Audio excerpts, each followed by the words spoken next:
शक्तीपीठ महामार्गामध्ये चंदगड विभागाचा समावेश करा.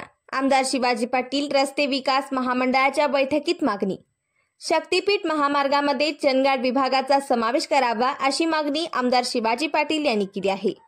मुंबई येथे आज रस्ते विकास महामंडळाचे उपाध्यक्ष व व्यवस्थापकीय संचालक अनिल कुमार गायकवाड यांची भेट घेऊन त्यांनी या मार्गाचा चंदगड मतदारसंघातील जनतेला कसा लाभ होणार याची पीपीटीद्वारे माहिती दिली.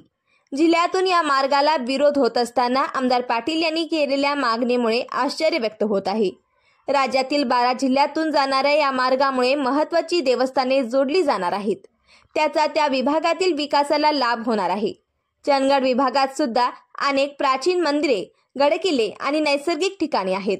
चंदगड गडिंग्लज आजऱ्याचा विभाग या मार्गावर आल्यास मतदारसंघातील पर्यटन वाढीला चालना मिळून रोजगार उद्योग वाढणार आहेत.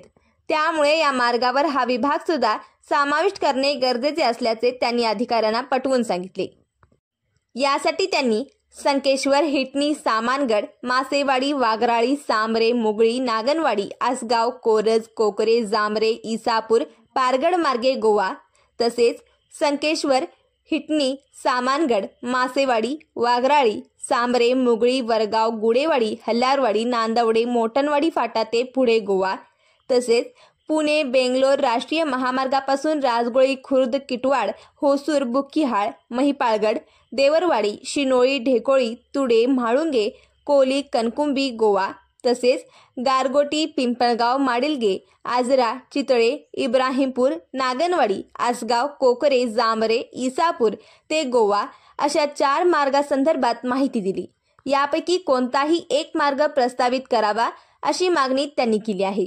पर्यटनाबरोबरच या विभागातील भाजीपाला, पोल्ट्री व्यावसायिक यांनाही लाभ होणार असल्याचे त्यांनी सांगितले. गायकवाड यांनी याबाबत सकारात्मक निर्णय घेतला जाईल असे आश्वासन दिल्याचे आमदार पाटील यांनी सांगितले. दरम्यान या रस्त्यामध्ये मोठ्या प्रमाणात पिकाऊ जमीन संपादित होणार असल्याने शेतकरी विरोध करीत असताना आमदार पाटील यांच्या भूमिकेला या विभागातील शेतकरी कसा प्रतिसाद देतात हे पाहावे लागेल.